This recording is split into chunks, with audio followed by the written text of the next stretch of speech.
नमस्कार। भारतीय संस्कृति की महानता और वैज्ञानिकता पर हमारा सत्संग और विचार विमर्श चल रहा है। आइए आज का सत्संग शुरू करें। इससे पहले परब्रह्म परमात्मा को सद्बुद्धि और सत्प्रेरणा के लिए प्रार्थना कर लें। ओम भूर्भुवः स्वाहा तत्सवितुर्वरेण्यं भर्गो देवस्य धीमहि धियो यो नः प्रचोदयात्।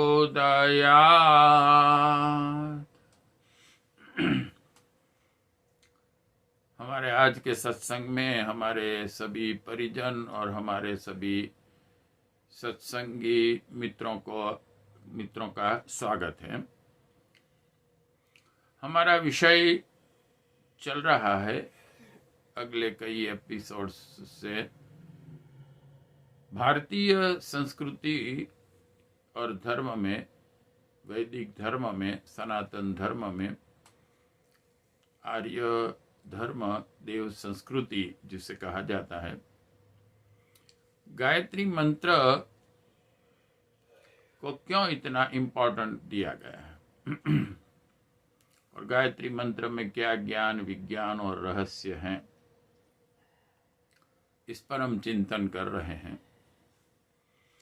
और हमने अलग अलग दृष्टिकोण से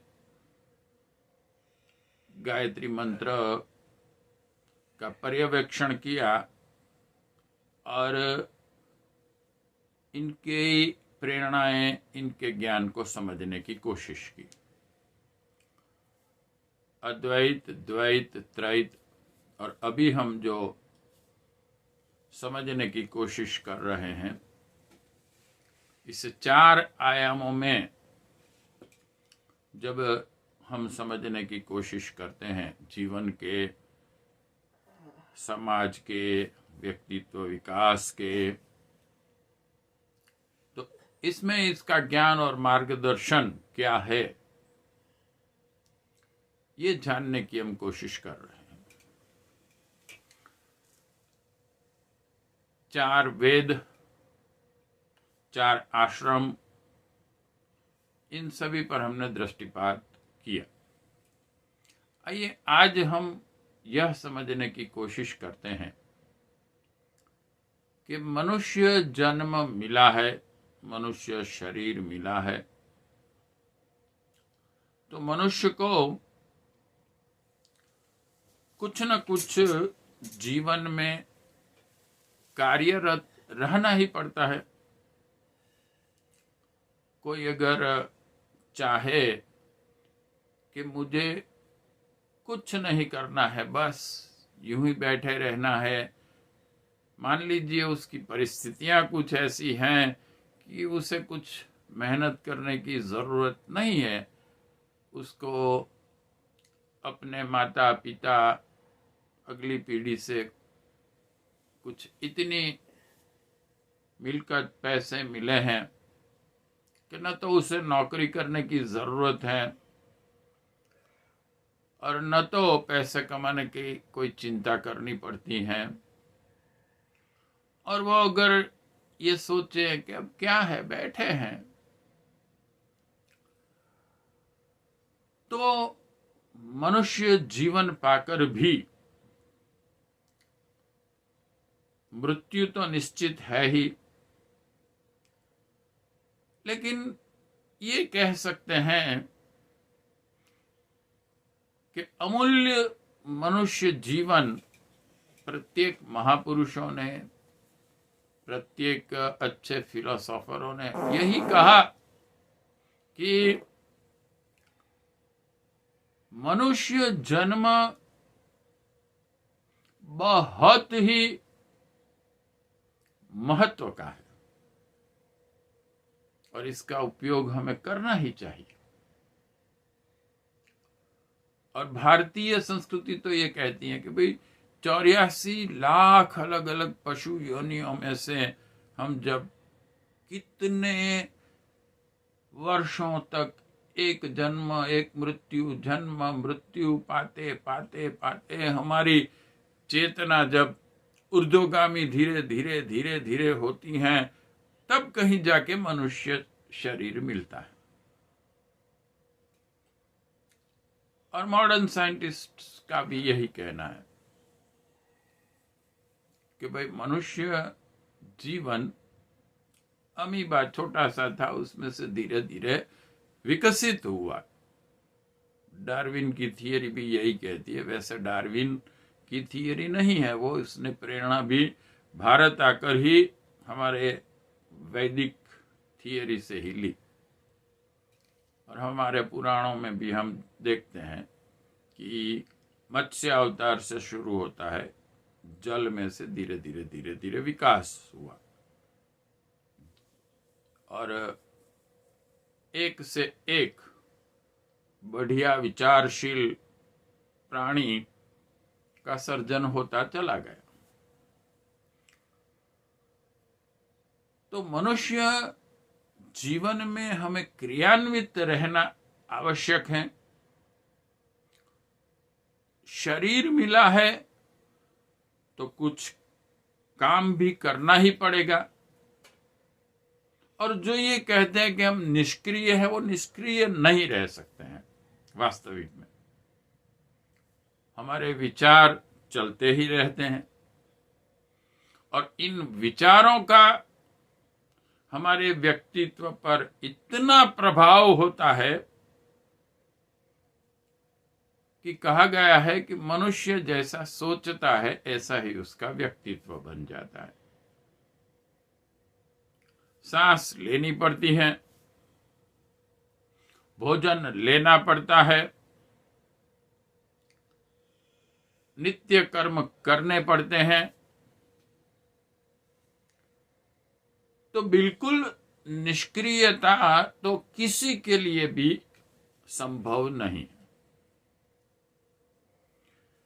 तब हमें यह विचार आता है कि हमें जीवन में क्या कार्य करने चाहिए, जीवन कैसे जिया जाना चाहिए।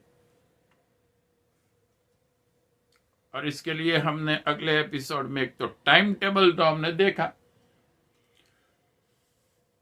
कि ब्रह्मचर्याश्रम, गृहस्थाश्रम, वानप्रस्थाश्रम और संन्यास्ताश्रम, इस टाइम टेबल जीवन का जो है ऐसे ऐसे प्रत्येक अवस्था में हमें अपना जीवन जीना है।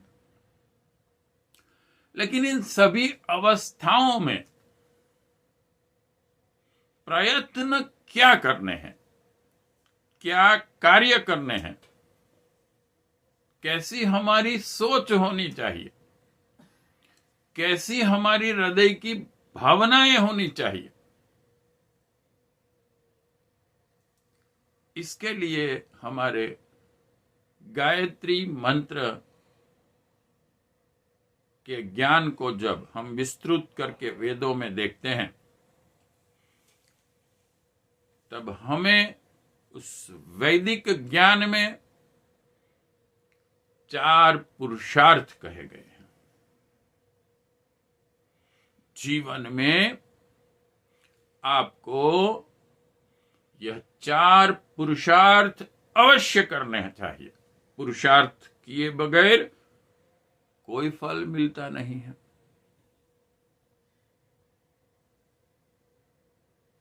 ये पुरुषार्थ क्या है, आज हम इस पर चिंतन करेंगे। गायत्री मंत्र के जब हम 4 विभाग करते हैं, ओम भूर्भुवः स्वः तत्सवितुर्वरेण्यं भर्गो देवस्य धीमहि धियो यो नः प्रचोदयात्। इन चारों की प्रेरणा क्या है, चारों का ज्ञान क्या है, और ये 4 पुरुषार्थ कौन से हैं जिसके लिए हमें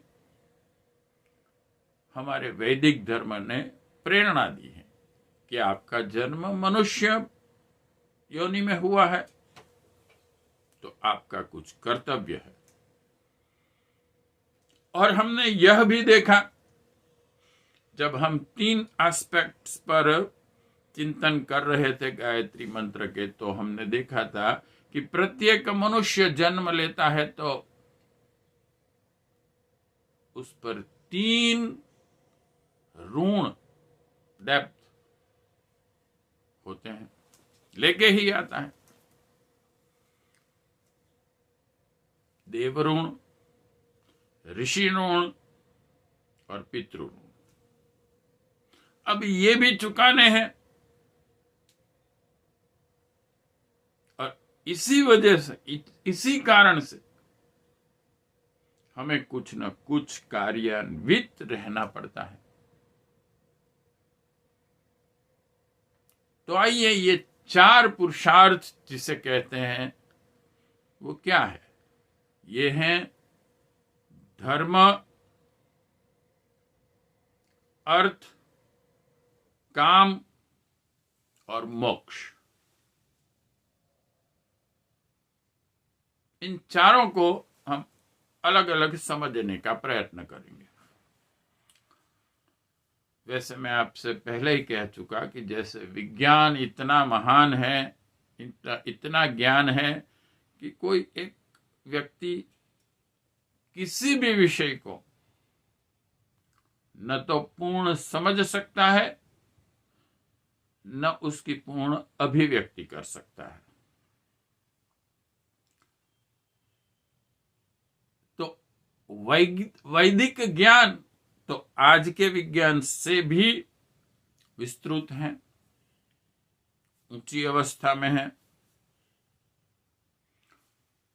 वेदों में जो ज्ञान है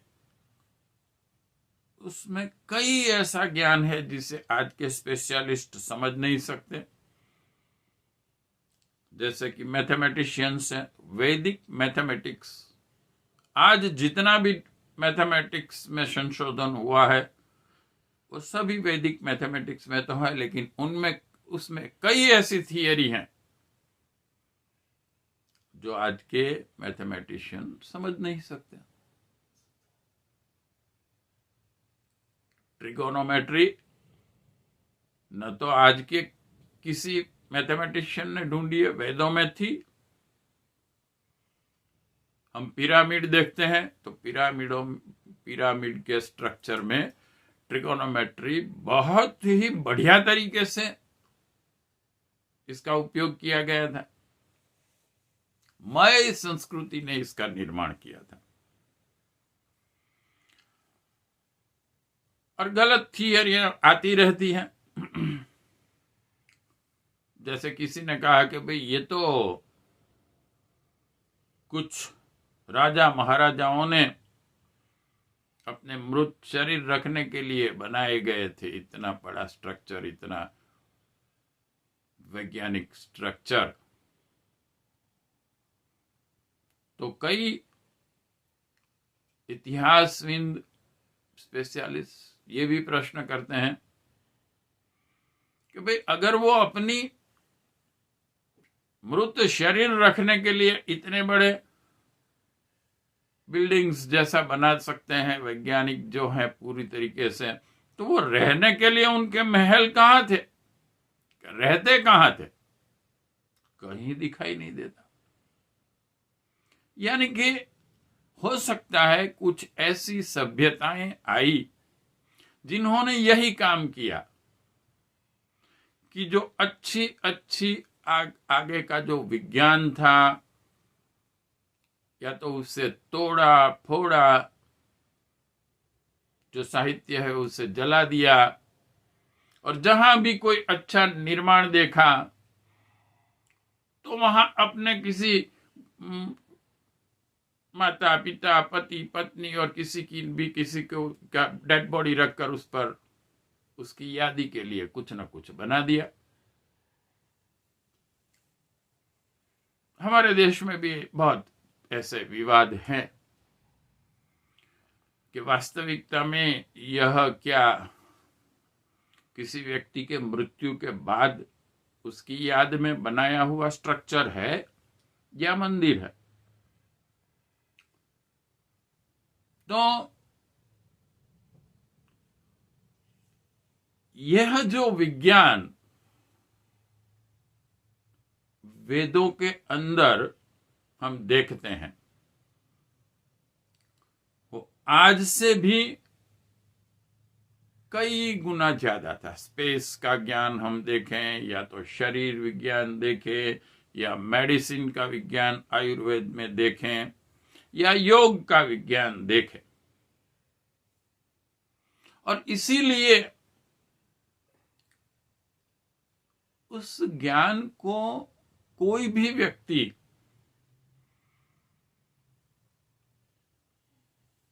पूर्ण सत्य स्वरूप में और परिपूर्ण उसकी अभिव्यक्ति नहीं कर सकता, क्योंकि हम भी अपूर्ण हैं, हम सभी अपूर्ण हैं। और इस अभिव्यक्ति को समझने वाले भी अपूर्ण होते हैं। इसलिए हम एक स्वामी विवेकानंद कहते थे कि हम सब जितने भी जीव मात्र हैं, मनुष्य मात्र हैं, वो एक विकास की ओर जा रहे हैं। जो भी जितना अच्छा प्रयत्न करेगा वो उस विकास की ओर द्रुत गति से जा सकेगा।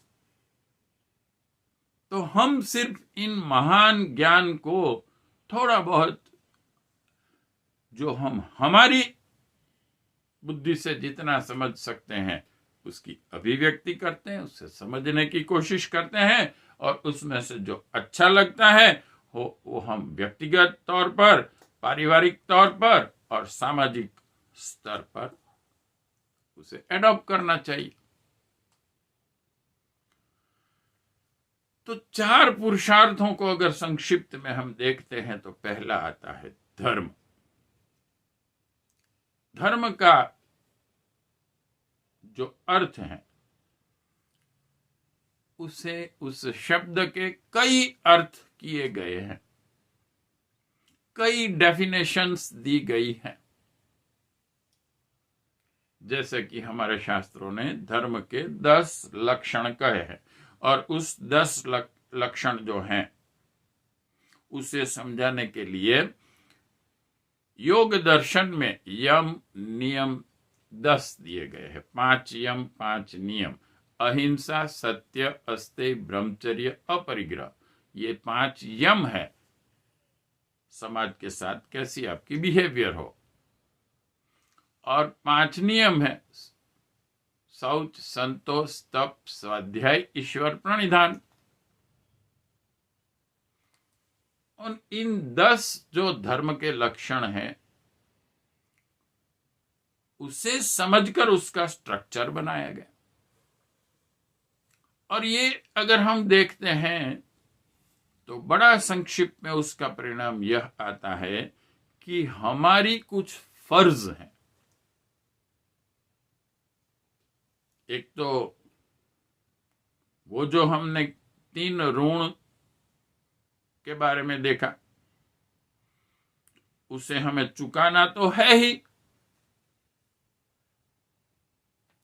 तो धर्म को अगर बहुत संक्षिप्त में डेफिनेशन दिया जाए तो यह है हमारी फर्ज, हमारा कर्तव्य।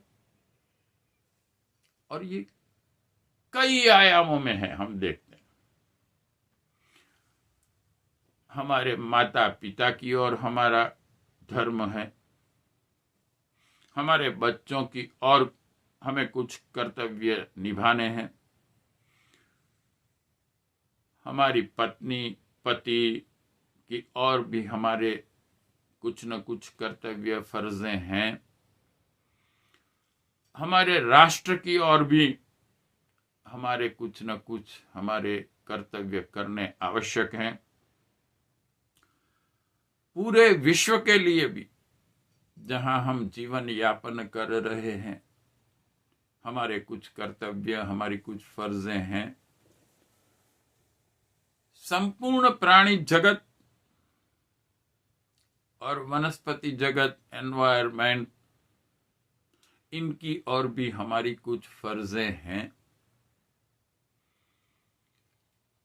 हमारे ऋषि मुनि यानी कि एंशियंट, हमारे सब टीचर, प्रोफेसर, साइंटिस्ट, जिनकी और भी हमारा कुछ न कुछ कर्तव्य है, भले ही आज वो प्रेजेंट नहीं है, लेकिन उनके पास से हमने जो लिया है वो हमें हमारी अगली पीढ़ी को देना है।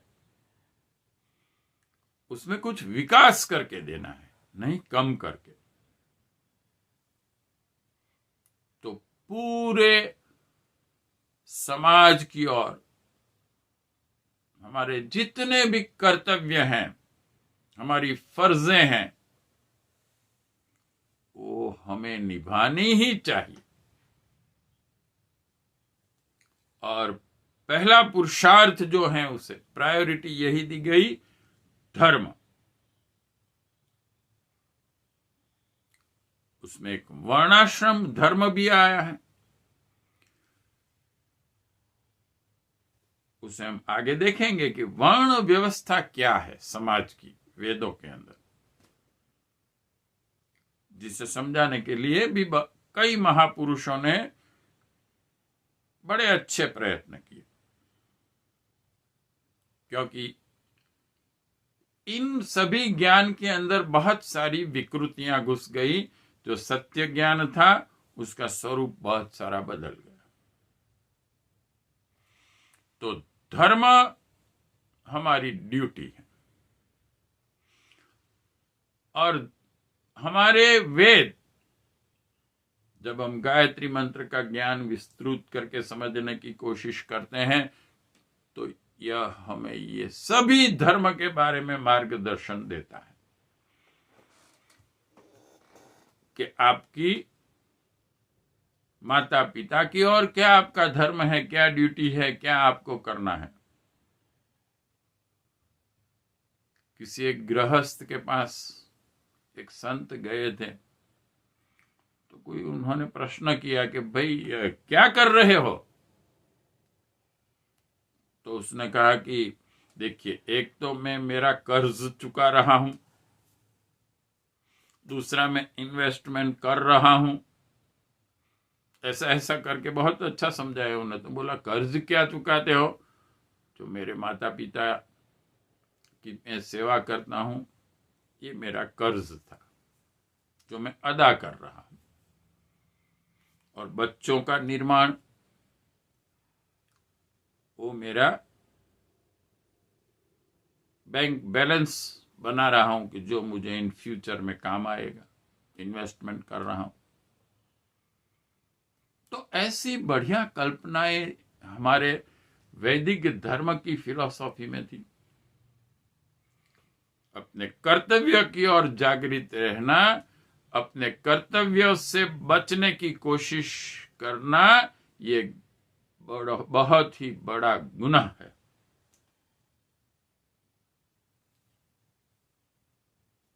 तो हम पहला जो हमारा पुरुषार्थ है, इन सभी कर्तव्यों को निभाएंगे। अब देखिए, परम पूज्य गुरुदेव श्री राम शर्मा आचार्य जी, वो बहुत बड़ी, इस युग की सबसे बड़ी तपश्चर्या कर रहे थे। 24 साल तक 24 महापुरुष चरण जिसे कहते हैं गायत्री के, जिसमें हर रोज 67 माला करनी पड़ती है अप्रोक्सीमेटली, सब इतने साल तक। ऐसी साधना करते हुए, एक संत होते हुए, बचपन की उनकी उम्र थी, तो भी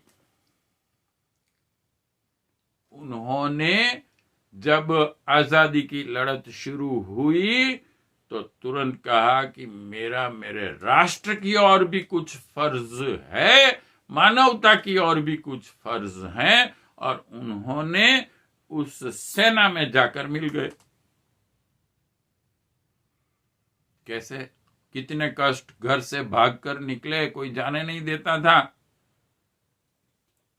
ये तो हम जब उनकी अपनी आत्मकथा लिखी है, मेरी वसीयत और विरासत, ये जब हम पढ़ते हैं तब मालूम होता है। तो देखिए, ऐसा नहीं है मुझे क्या है, मैं तो संत हूं, मैं उससे जुड़ नहीं सकता हूं। प्रत्येक कार्य आपको करने हैं। उन्होंने राष्ट्र की ओर जो उनका कर्तव्य था वो परिपूर्ण निष्ठा से पूरा किया। राम मत कहा जाता था उनको, उनका उपनाम हो गया था। और जो भी काम हाथ में लेते थे वो काम इतना बढ़िया तरीके से करते थे, तो आप उनकी जीवन गाथा में देख सकते हैं। गांधी जी ने उस वक्त कुछ सभी भारतीयों को आदेश दिया था और एक मुख्य काम गुरुदेव को सौंपा था कि भाई क्या कुछ लगान कहाँ कहाँ कौन कैसी, ऐसा कुछ कार्य था जिसमें सब ढूंढना था, सबको मिलना था, सबकी नामावली बनाने की थी और ब्रिटिशरों को देना था वो एक लिस्ट। तो गुरुदेव ने इतना बढ़िया बनाया कि जिन्होंने भी इसे देखा, हमारे आजादी में जुड़े हुए कई दूसरे भी व्यक्ति थे, तो ये सब हमारे जो लीडर थे उस वक्त के, तो खुश हो गए कि इतने युवा छोटे बच्चे ने बढ़िया काम किया। लेकिन हम जनरली बहाने बनाते रहते हैं, हमारे पास समय नहीं है, हमारे अपने विकास के लिए जो करना है, हमें कुछ साधनाएं करनी है, इसमें भी हम बहाने बनाते हैं और हमारी फर्ज से जी चुराते रहते हैं। उसके बाद आता है अर्थ।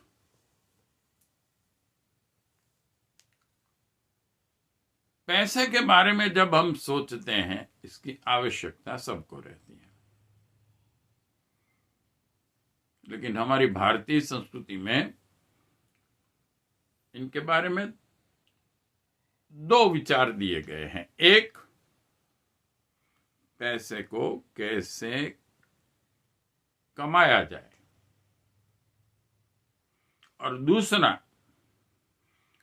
पैसे को कहां कहां यूटिलाइज किया जाए। और उसमें एक शास्त्र की बहुत अच्छी बात है, 100 हाथ से कमाओ, बहुत कमाओ प्रयत्न करके, लेकिन 1000 हाथों से धर्म कार्य में और राष्ट्र के कार्यों में, समाज के कार्यों में, मानवता के कार्यों में दान भी दो।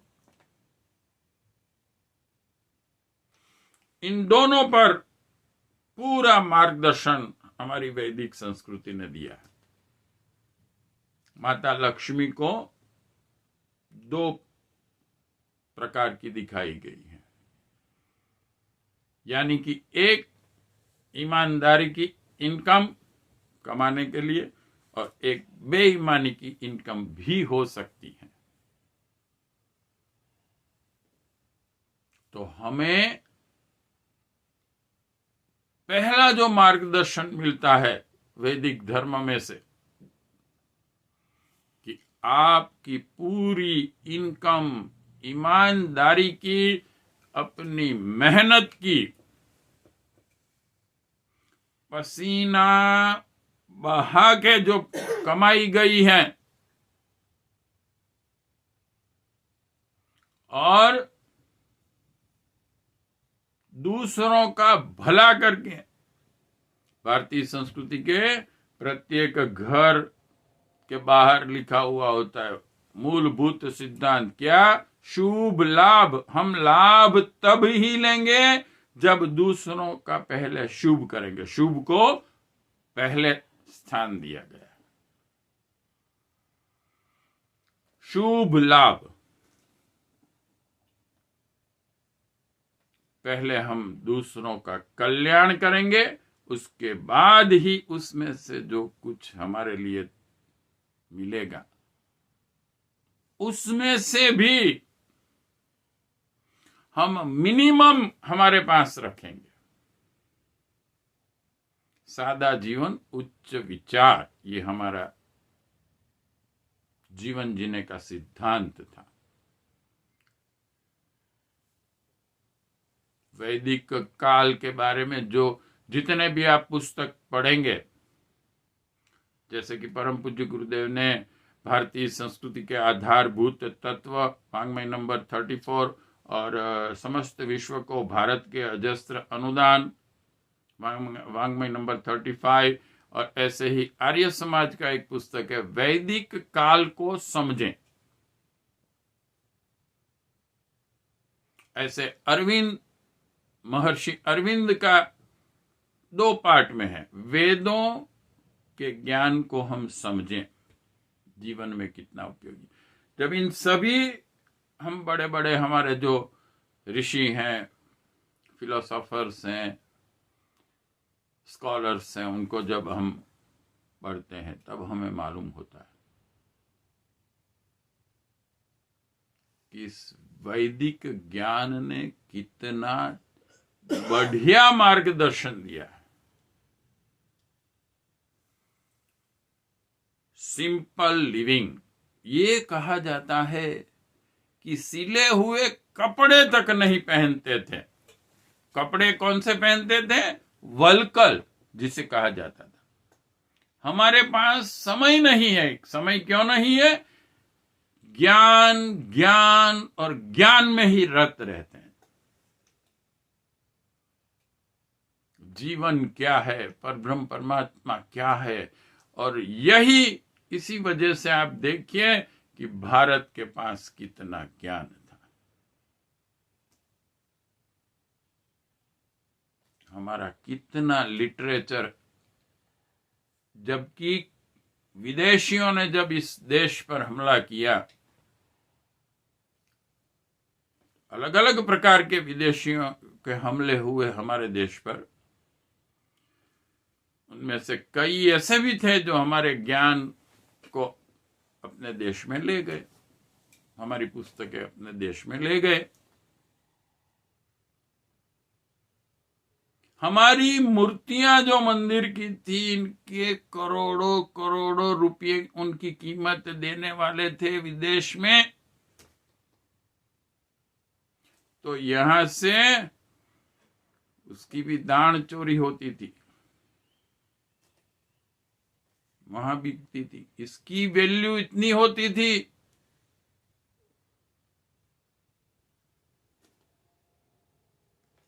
और ऐसे भी आक्रमण हुए जिसमें मूर्तियां तोड़ दी गई, जिसकी उन्होंने, ऐसे लोगों ने कुछ उसकी वैल्यू तो न की, ऊपर से पुस्तकों को जला दिया गया, लाइब्रेरियां जला दी गई, यूनिवर्सिटियां जला दी गई, और फिर भी आज हमारे पास इतना ज्ञान है। हमारी जो मैगजीन है अखंड ज्योति, उसका एक स्पेशल अंक बाहर पड़ा था। जो था, उसका विषय था हमारी भारतीय संस्कृति के लिटरेचर क्या है। तो उनमें कई हमारे जो पुस्तक थे, इन सब का भी, हमारे 4 वेद थे, 6 दर्शन थे, इतने पुराण थे, उन सभी पुस्तकों के क्या विषय थे, इन सब की इंफॉर्मेशन रखी गई थी। ऐसा ही एक बहुत बढ़िया प्रयत्न जो चिन्मय मिशन है उसमें भी हुआ था। उन्होंने एक बुकलेट ऐसी बनाई थी कि पूरा जो हमारा वैदिक संस्कृति का लिटरेचर है अब भी जो अवेलेबल है वो भी आप देखेंगे तो आपको ऐसा लगेगा कि कितना बढ़िया है। उन्होंने भी उनका क्लासिफिकेशन करके किस ऋषि ने उसे लिखा, उसमें कौन से विषय हैं, सब समझाया। और परम पूज्य गुरुदेव ने तो,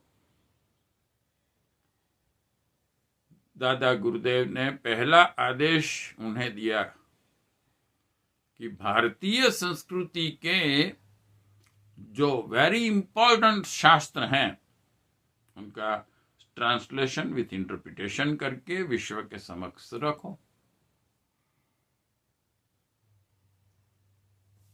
तो आप ये लिस्ट देखेंगे कि गुरुदेव ने कितने सारे पुस्तक,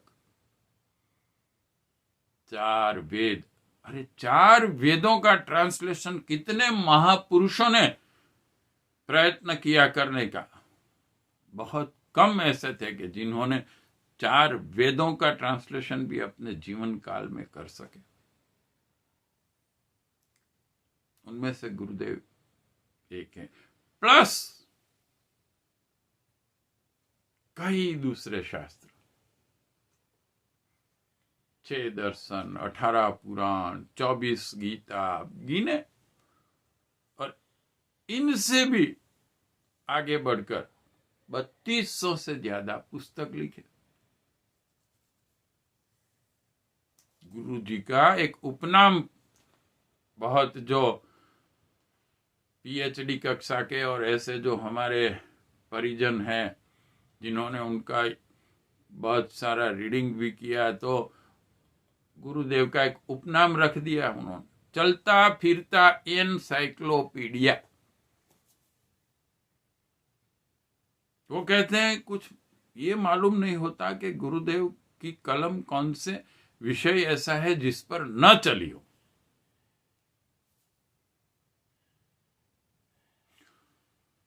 तो ऐसा बढ़िया वैदिक संस्कृति का ज्ञान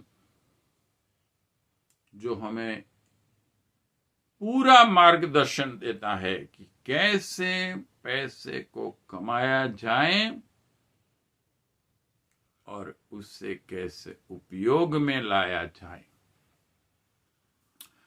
अपना जीवन सादगीपूर्ण वलकल पहनकर जीते थे। पूरा समय ज्ञान के लिए देना।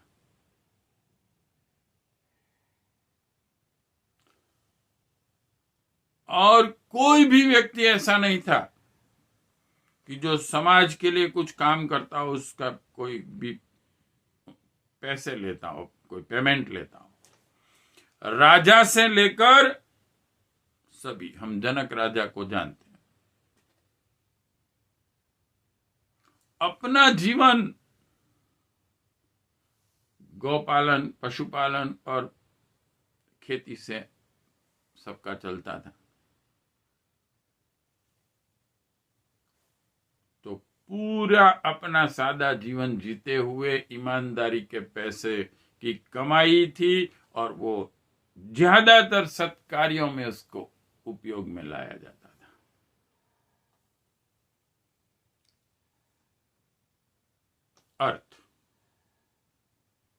अर्थ के आज के कल के सिद्धांत हम देखते हैं कि जिस सिद्धांतों ने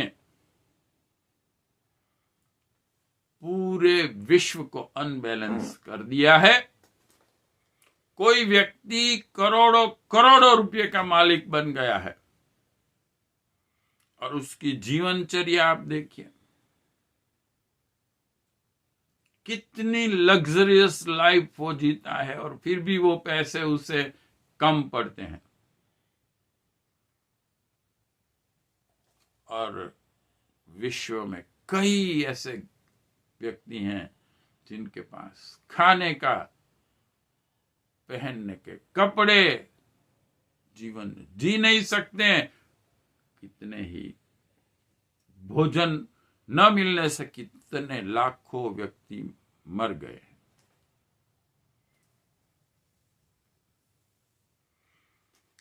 जब कुछ exactly I don't know, but दूसरा विश्व युद्ध या कुछ ऐसा चलता था, तो उस वक्त ब्रिटिशरों का शासन था और चर्चिल ने कुछ ऐसा निर्णय लिया कि भारत में से पूरा जो अनाज है, ये सब खाने पीने की चीजें, वो लश्कर को भेज दी जाए। और इसकी वजह से 40 लाख व्यक्तियों की मृत्यु हो गई। कुछ आप YouTube पर सर्च करेंगे तो ये आपको मिलेगा।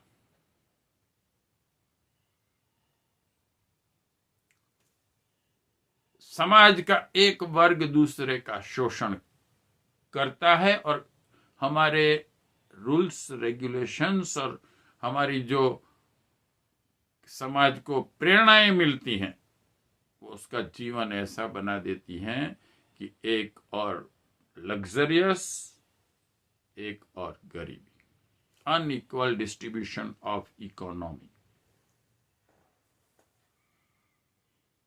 एक राष्ट्र बाकी के राष्ट्रों का शोषण करता है। एक कोई वर्ल्ड बैंक का कोई व्यक्ति ऑफिसर था, उसका मैनेजर या कुछ होगा, जब वो मृत्युशैया पर था, क्योंकि मृत्युशैया पर जब व्यक्ति आता है, मृत्यु देखता है, तब वो सब सच उगलने लगता है, क्योंकि फिर उसके सभी स्वार्थ, सभी भोगवादिता के विचार सब धीरे धीरे निकल जाते हैं जब उसे मृत्यु दिखाई देती है। और तब उसने यह स्वीकार किया कि हमने विश्व के 182 गरीब राष्ट्रों को लोन जो दी थी, पैसे दिए थे, सहायता दी थी, वो सिर्फ नाम की थी। वास्तविक में हमने ऐसे रूल्स रेगुलेशन बनाए थे कि उनका शोषण करना था।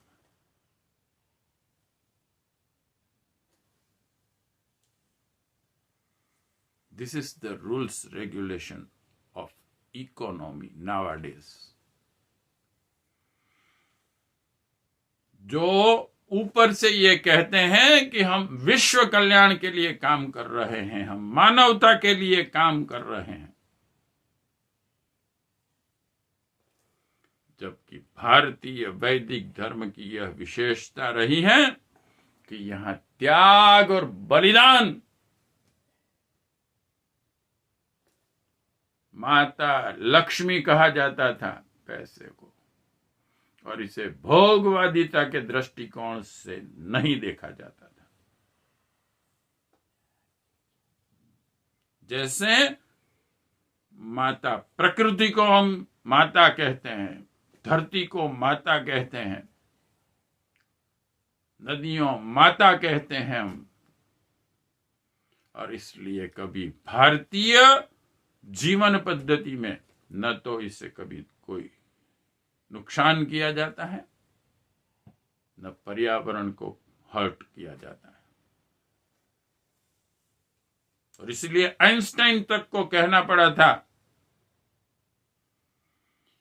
उसने तो सिर्फ हमारी खेती के बारे में ही कहा था, फार्मर्स जो हमारे कर रहे हैं, कि मैं 10,000 साल से भारत में जो खेती हो रही है, उसकी जो पद्धति है गौ आधारित खेती, 10,000 साल से तो हो रही है। मैं जानता हूं आगे न जाने कितने वर्षों से होती होगी, लेकिन वो उस वहां की भूमि को जरा भी नुकसान नहीं हुआ।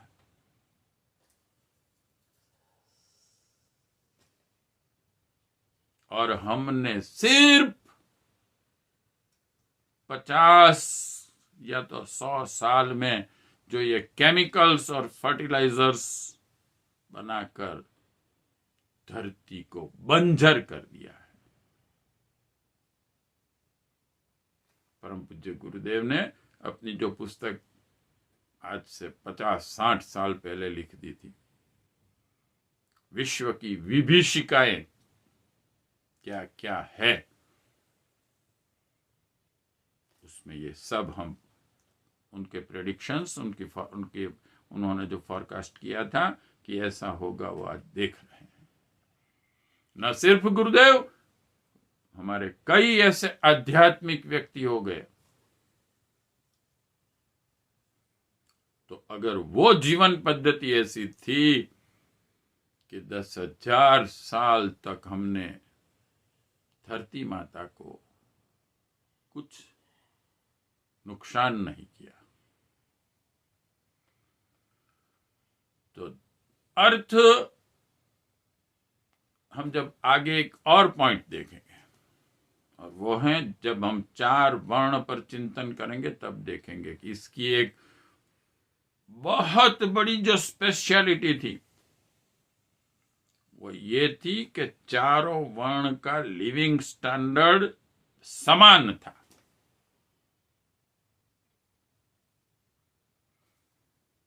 आज जैसे एक व्यक्ति बहुत पैसे वाला, दूसरा गरीब, ऐसा नहीं था।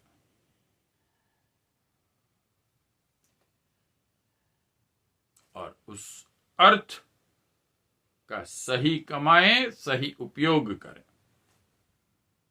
उसके बाद आता है काम। काम का अर्थ होता है इच्छाएं। अध्यात्म में आप जहां भी जाइए,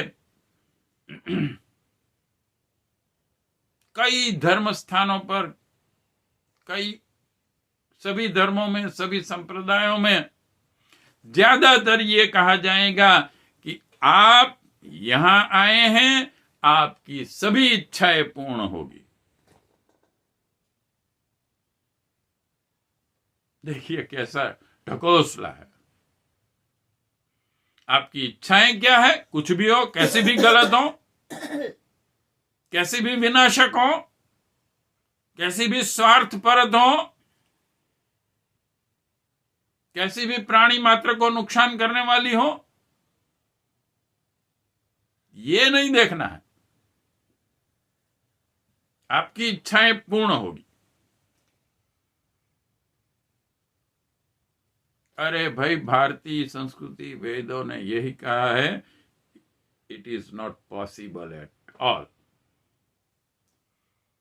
दुनिया का अभी का जो 1 नंबर का पैसे वाला है, सबसे पैसे वाला जिसे कहते हैं, जाइए उससे पूछिए,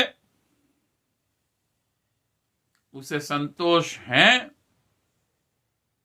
नहीं। उसकी अभी भी इच्छा है मैं ज्यादा कमाऊं। और दूसरे नंबर वाले को पूछिए तो वो कहेगा मुझे 1 नंबर पर आना है।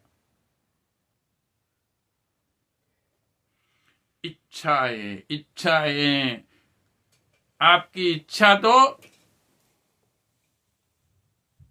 ऐसी है कि जिसकी बात मत पूछो। जिस भी माता बहन को आप देखते हैं शादी करना चाहते हैं, जिस भी कोई भी अच्छा पुरुष दिखाई देता है शादी करना चाहते हैं, आपका दृष्टिकोण कामुक।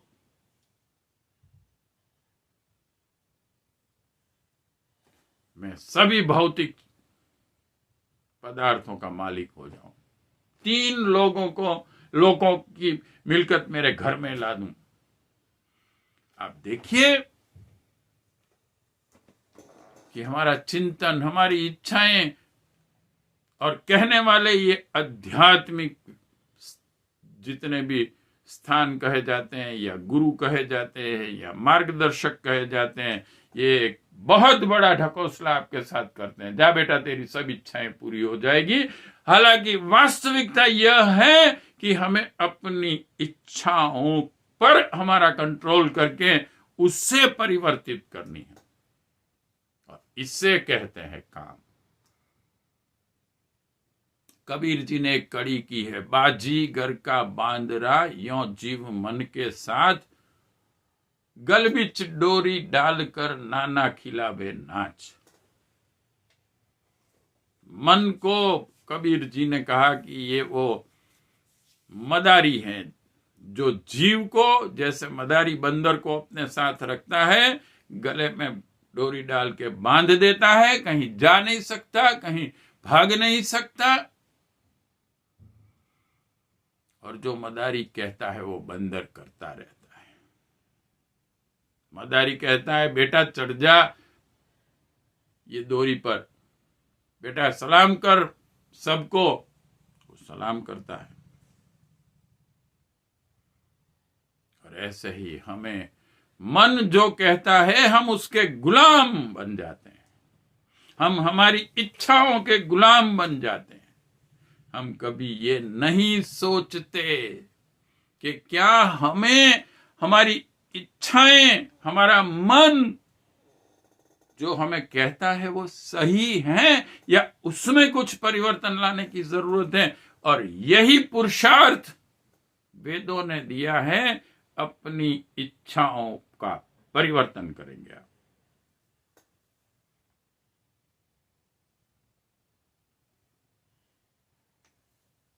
गुरुदेव ने एक बात बहुत बढ़िया की थी, विचार पर थी उनकी इच्छाएं। कोई एक कल्प वृक्ष कहीं पर था और कोई एक राही था, वहां से जा रहा था मुसाफिर, तो उसने देखा कि अच्छा वृक्ष है, तो लाओ मैं यहाँ जरा सो जाऊं। तो उसके वो नीचे गया, बैठा, तो उसके मन में पहले ही विचार आया कि अरे ये नीचे कैसे मैं सो जाऊंगा, एक अच्छा सा यहाँ बढ़िया वो सोने का पलंग होता तो बढ़िया रहता। तो पलंग आ गया तुरंत। अरे प्यास बहुत लगी थी, उसको विचार आया कोई अच्छा पानी होता तो ठीक रहे, पानी आ गया तुरंत। भूख भी लगी है, कुछ खाने का भी आया तो खाने का तुरंत हाजिर हो गया, क्योंकि वो कल्प वृक्ष था।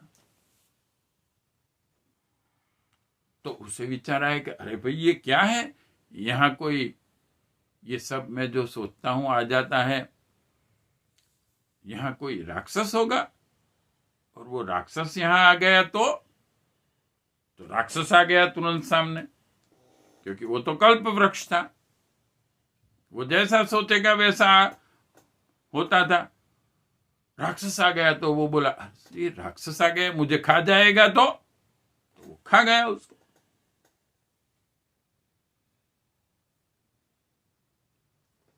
तो सही विचार जो नहीं कर सकते हैं, वो कल्प वृक्ष के नीचे भी अगर उसे बिठा दिया जाए तो भी वो सर्वनाश की ओर जाते हैं। भगवान प्रसन्न हो जाते हैं। तो भी आप देखें असुरों ने क्या मांगा,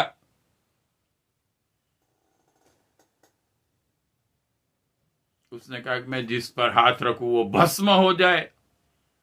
भस्मासुर के ऐसा कुछ राक्षस था। अरे भाई तुमने ऐसा क्यों नहीं मांगा कि मैं जिस पर हाथ रखूं उसका कल्याण हो जाए?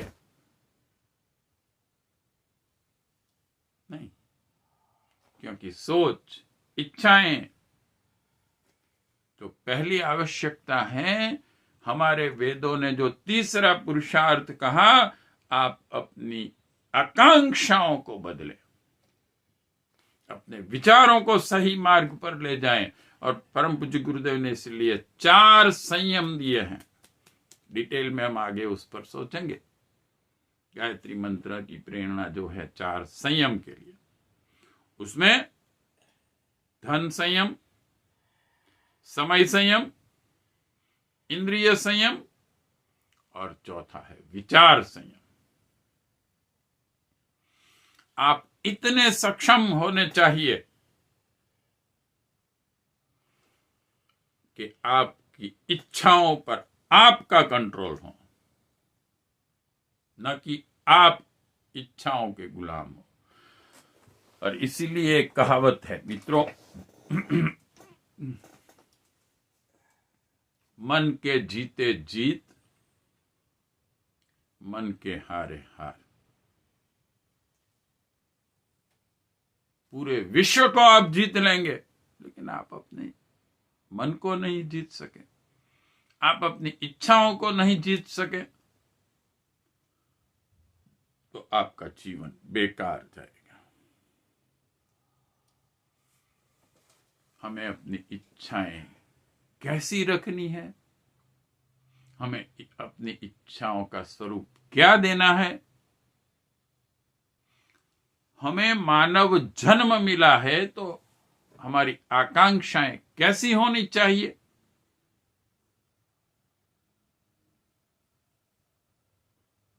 वो पूरा दृष्टिकोण हमें दिया गया। हमारी इच्छाएं, हमारे विचार, और इसके लिए एक बहुत बढ़िया परम पूज्य गुरुदेव श्री राम शर्मा आचार्य जी ने एक सत संकल्प दिया है। वैसे तो जो हमारा पूरा वैदिक लिटरेचर और परम पूज्य गुरुदेव ने जो सभी बुक्स लिखी हैं, उन सभी की प्रेरणाएं हमारे विचारों को सुयोग्य करती हैं, लेकिन अगर हमें संक्षिप्त में ये समझना है कि हमारी आकांक्षाएं क्या होनी चाहिए, हमें क्या करने का प्रयत्न करना चाहिए, हमारे विचार कैसे रखने चाहिए, तो एक 18 अच्छे वाक्य हैं जिसमें ऐसा, इसे सत संकल्प कहते हैं। हमारी इच्छाएं ये होनी चाहिए, हमारे विचार ये होने चाहिए। इसे 21वीं सदी का संविधान भी कहा गया है कि अगर विश्व के 700 करोड़ व्यक्तियों में देवत्व का जागरण और धरती पर स्वर्ग का अवतरण करना है तो प्रत्येक व्यक्ति की आकांक्षाएं, विचार क्या होने चाहिए, इच्छाएं क्या होनी चाहिए, उसका वर्तन क्या होना चाहिए। क्योंकि बाह्य जो भी कार्य हम करते हैं वो मूलभूत पहले इच्छाओं के रूप में हमारे अंदर जागृत होते हैं, और इस मूल चाबी को, जो हमारी इच्छाएं हैं, उससे हमने अगर परिवर्तित नहीं किया, और इसीलिए गुरुदेव ने कहा है कि ये जो आज पूरे विश्व पर हम संकट देख रहे हैं, इसका अगर मूल ढूंढने जाएं तो ये है आस्था संकट। आस्था हमारे मन के बहुत ही डीप स्तर में जो आस्था रही है, हमें वही इच्छाएं हमारे अंदर जागृत होती हैं। हमें अगर मन में ऐसी आस्थाएं हैं कि मुझे शराब पीने से आनंद मिलेगा, तो हम शराब पीने जाएंगे, भले ही फिर परिणाम कुछ अलग आता है, लेकिन उसकी गलत आस्थाएं उसको गलत मार्ग पर ले जाती है। सही आस्था होनी आवश्यक है और आस्था का परिवर्तन करना आवश्यक है, और इसी को तीसरा पुरुषार्थ काम कहा गया। इच्छाओं को परिवर्तित कीजिए, इच्छाओं के गुलाम मत बनिए। ये कभी भी पूरी होने वाली नहीं है। अगर आप गलत इच्छाएं लेकर जाएंगे, पूरा जीवन बर्बाद हो जाएगा। और हम देखते हैं कि ऐसे कई व्यक्ति हैं जो मृत्यु के समय पश्चाताप के आंसू से रोते हैं। कबीर जी ने एक कड़ी बहुत बढ़िया बनाई है, ऐसी करनी कर चलो, जिसका ऐसा कुछ अर्थ होता है कि जब आप मृत्यु के समय आए तब आप हंसे, लोगों को आंसू आए, रोए। ऐसी करनी मत करो कि जाते वक्त आखिरी समय में तुम रोने लगो और लोगों को आनंद हो जाए कि चलो अच्छा हुआ गया, लोग हंसे।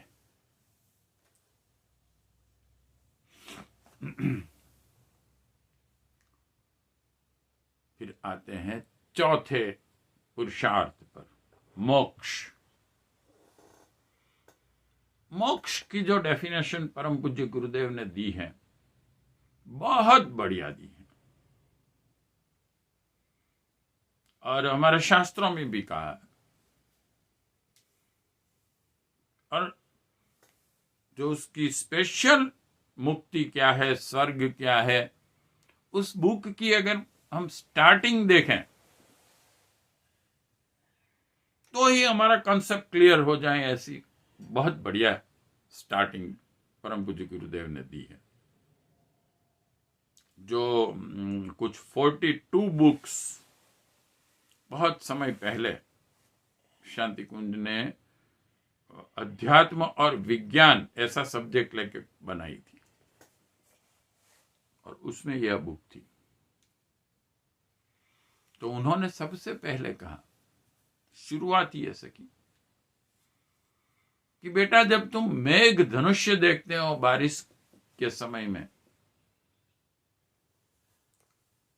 कितना अच्छा लगता है, कितने अच्छे कलर्स, सप्त रंग होते हैं। लेकिन अगर उसे पाने के लिए वहां जाओगे, वहां कुछ नहीं होता है। ऐसे ही हमारे जीवन में कई कल्पनाएं ऐसी होती हैं।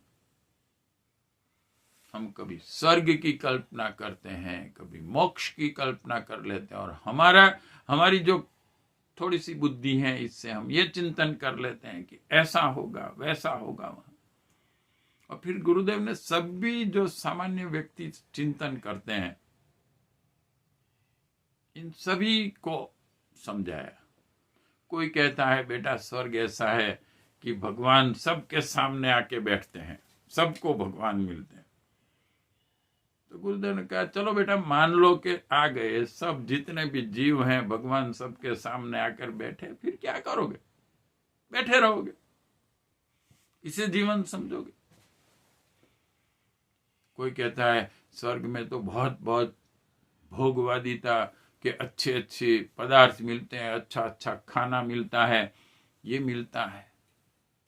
तो गुरुदेव ने कहा बेटा ऐसे तो कई पृथ्वी पर, यहां पर इस लोक में भी ऐसे कई व्यक्ति हैं जिनको तुम ये जितनी कल्पना करते हो वो सब मिलता है। जाओ उनसे पूछो सुखी हैं।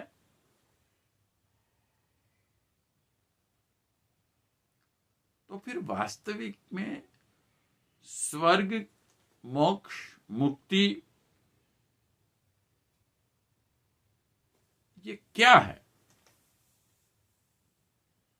वास्तविक में वैदिक धर्म को अगर हम समझें तो ये हमारे व्यक्तित्व का उठा हुआ एक स्टेट है।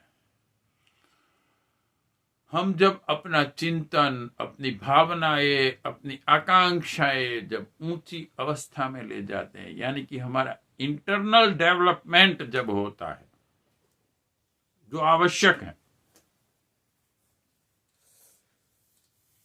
तुलसीदास जी ने रामायण में एक श्लोक लिखा जिसका अर्थ यह होता है कि यह त्रिवेणी संगम, जहां गंगा यमुना सरस्वती एक होते हैं, कि प्रयागराज जिसे कहा जाता है, सबसे बड़ा तीर्थ माना जाता है। ये इतना पवित्र है कि यहाँ कौवा स्नान करता है तो कोयल हो जाता है, और बगुला स्नान करता है तो हंस हो जाता है। अब ये कौवा और कोयल ही क्यों लिया? बगुला और हंस ही क्यों लिया उन्होंने?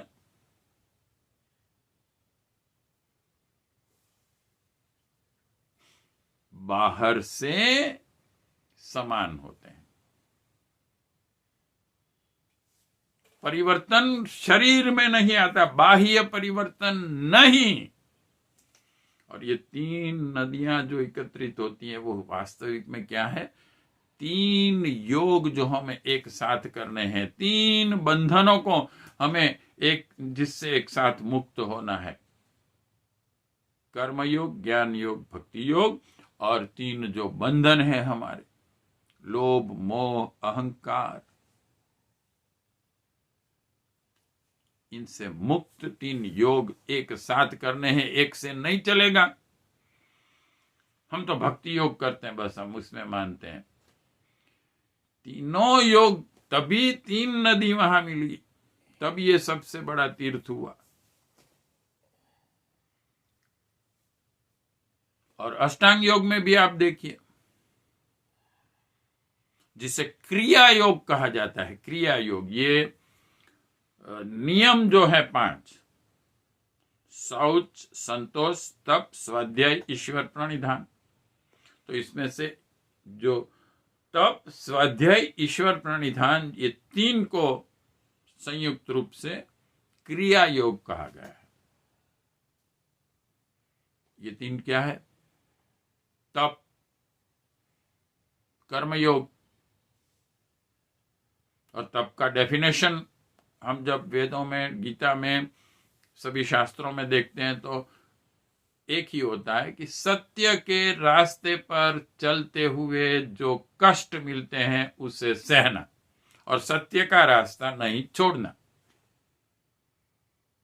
कर्तव्य पालन हमारे आज का विषय का पहला धर्म। तब फिर आता है स्वाध्याय, ज्ञान योग। ज्ञान की 2 धाराएं कही है हमारे वेदों में, शिक्षा, दीक्षा, और दोनों वेदों में, वो दोनों धाराएं वेदों में, उसके लिए मार्गदर्शन मिलता है, ज्ञान मिलता है। और तब स्वाध्याय, ईश्वर प्रणिधान, भगवान में श्रद्धा। भगवान में श्रद्धा तो यानी कि भक्ति योग, लेकिन भगवान में श्रद्धा का मूल अर्थ यह होता है कि ईश्वर की कर्म व्यवस्था जो उन्होंने रख दी है उसमें श्रद्धा। नहीं, हम तो भगवान में श्रद्धा रखते हैं, भगवान में श्रद्धा, फिर आगे क्या कहेंगे लोग, देख आपको मालूम है, बस भगवान में हमें श्रद्धा है, हम ये मांगते हैं तो हमको मिलेगा,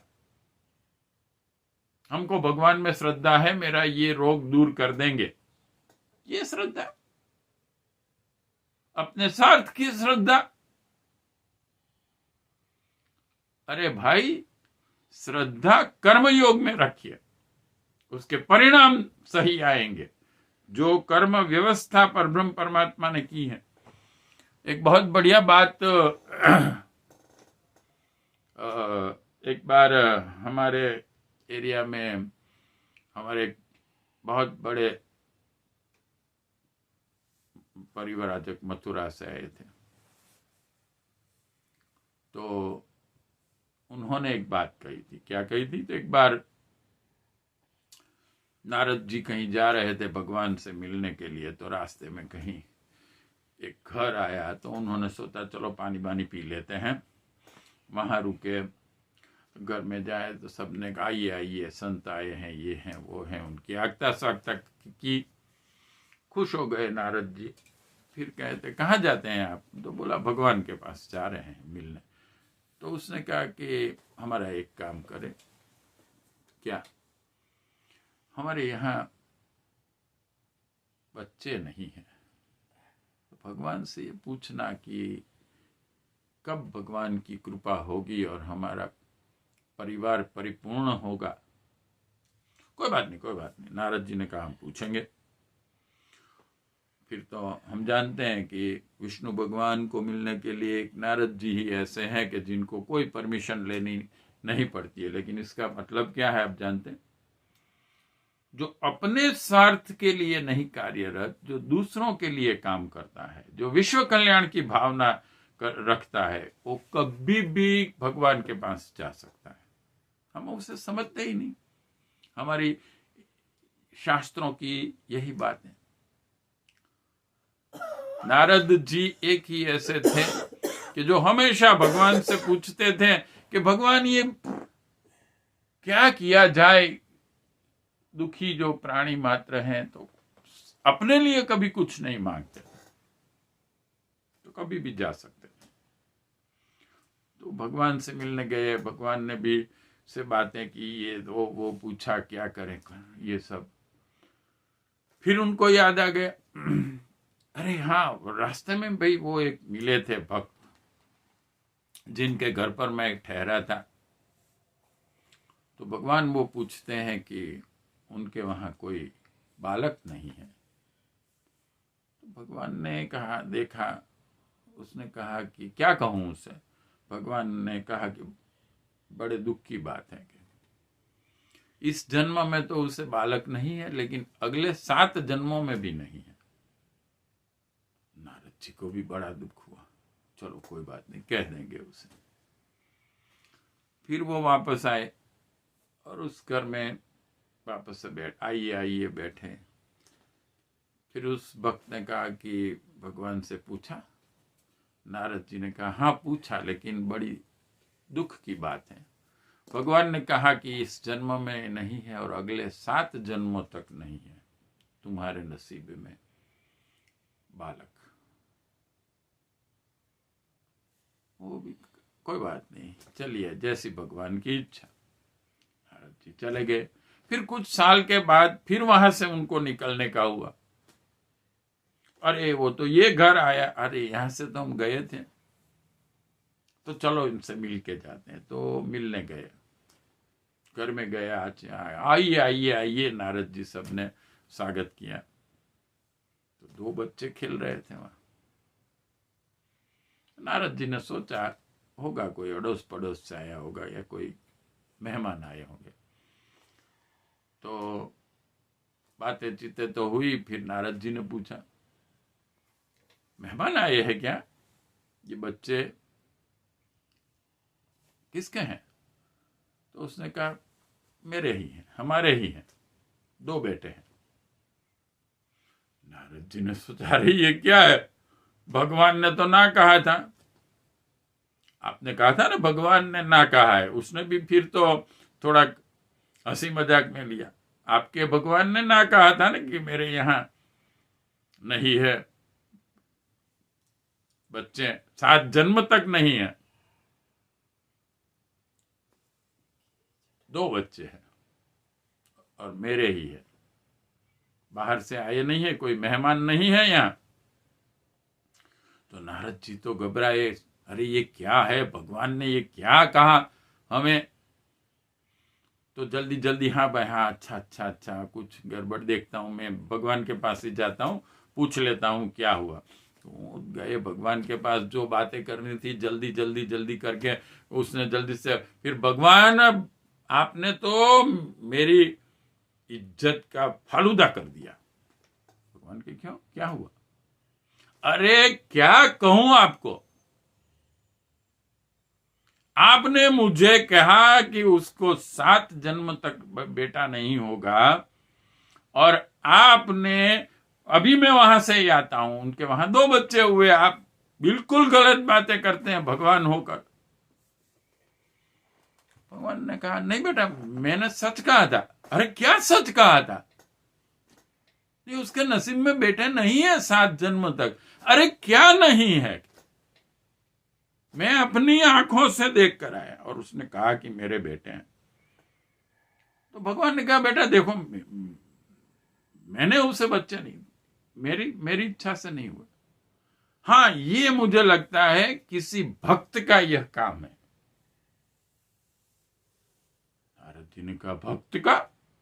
हाँ, ऐसा होता है बेटा।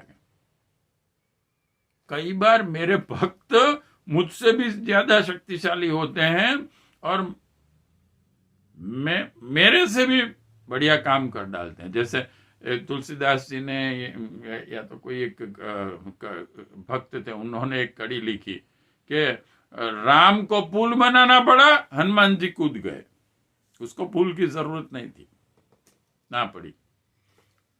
भगवान से भक्त महान है। लेकिन ये वो भक्त नहीं जो डिमांड का लिस्ट देते हैं। तो नारद जी ने कहा, अरे ये क्या है, ऐसे कैसे भक्त हैं आपके कि आप नहीं देते तो वो दे सकते हैं?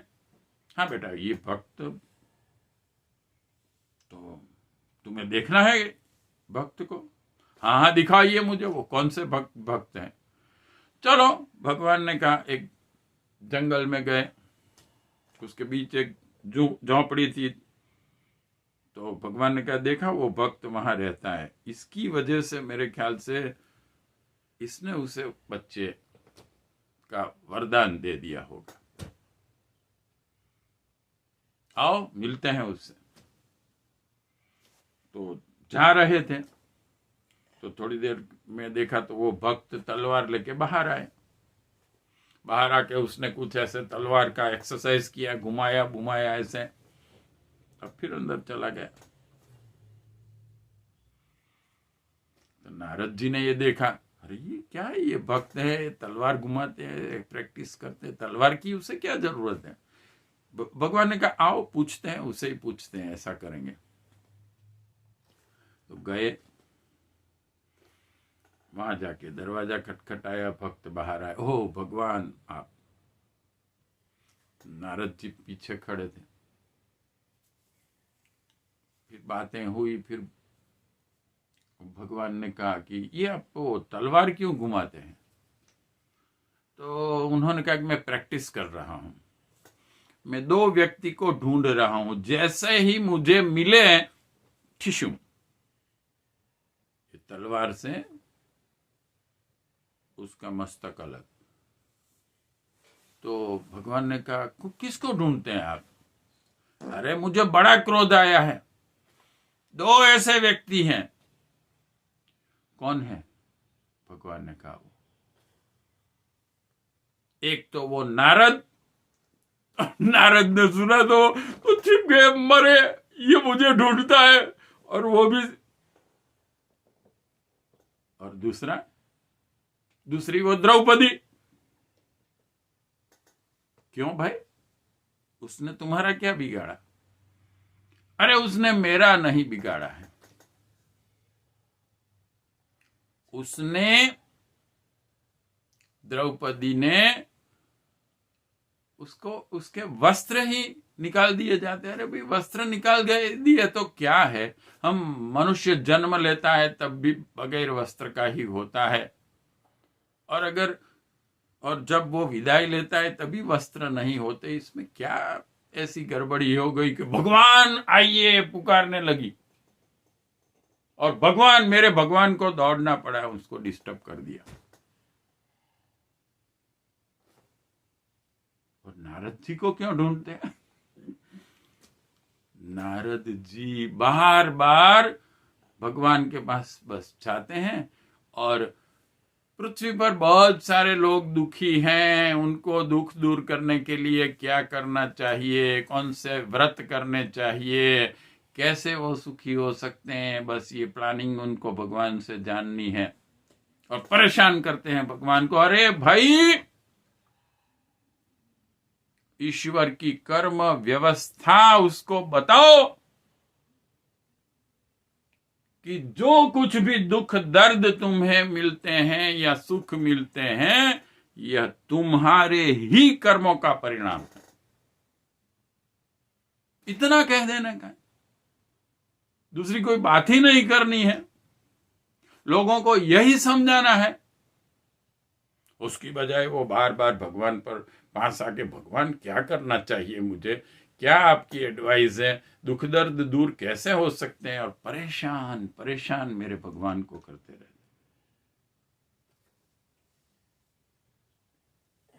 नारद जी ने बोला ये तो तकलीफ है, मैं तो बाहर पीछे ही छुप गए। भगवान के आइए कुछ भोजन लेते हैं। नहीं, आप भोजन कीजिए। भोजन में आप क्या लेते हैं? बस ये सूखे पान वगैरह हैं। क्या सूखे पान आप खाते हैं? ये बड़े बड़े अच्छे अच्छे फल दिए हैं, ये फल फूल इतने अच्छे सब वृक्षों पर हैं। तो उसने कहा नहीं, वो तो ये सब प्राणी मात्र हैं जो जंगल में कितने हैं, वो सब के लिए मैं छोड़ देता हूं, वो खाते हैं, आनंद करते हैं। मैं अगर उसमें से कुछ खा लूंगा तो उनको शायद कम पड़े, तो इसलिए मैंने मेरा काम तो इससे चलता है कि सूखे पान वगैरह भी खा सकता हूं और उससे जीवन निर्वाह हो जाता है। इसलिए मैं कभी वो फल मेरे भगवान के जो प्राणी मात्र हैं, बच्चे हैं, उनके लिए छोड़ देता हूं। ठीक है, भगवान ने आशीर्वाद दिए, चलो।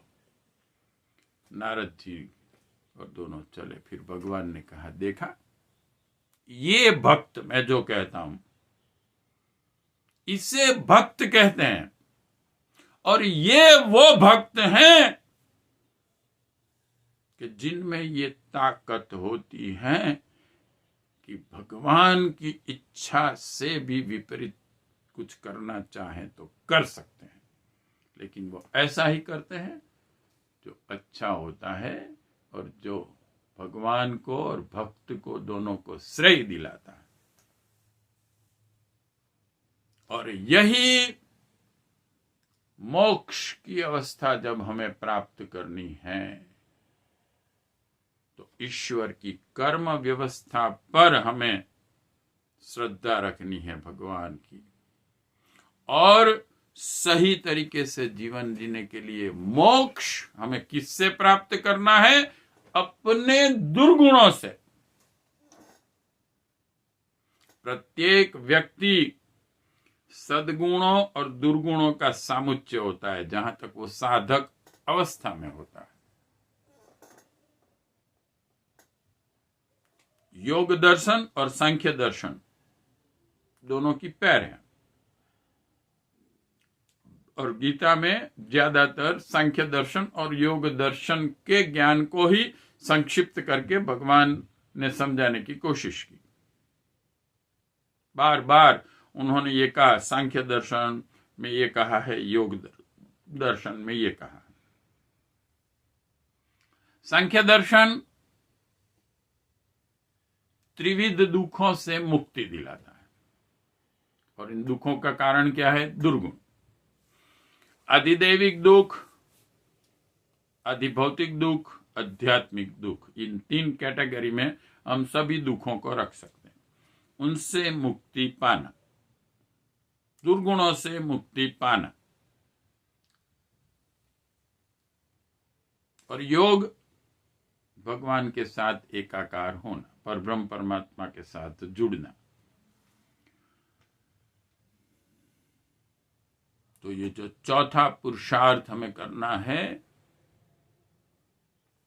मोक्ष अपने ही व्यक्तित्व की एक अवस्था है।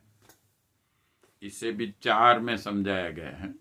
आगे हम जब इसके बारे में डिटेल समझने की कोशिश करेंगे तब देखेंगे। सारूप्य, सामीप्य, सालोक्य, सायुज्य, ये 4 अनुभूतियां हैं मोक्ष की। लेकिन ये मोक्ष वास्तविकता में ये 4 अनुभूतियां हमें तब होती हैं कि हमें मोक्ष की समग्र जो पुरुषार्थ है वो हमें दुर्गुणों से मुक्ति पाना है, हमारे व्यक्तित्व के दुर्गुणों को दूर करना है,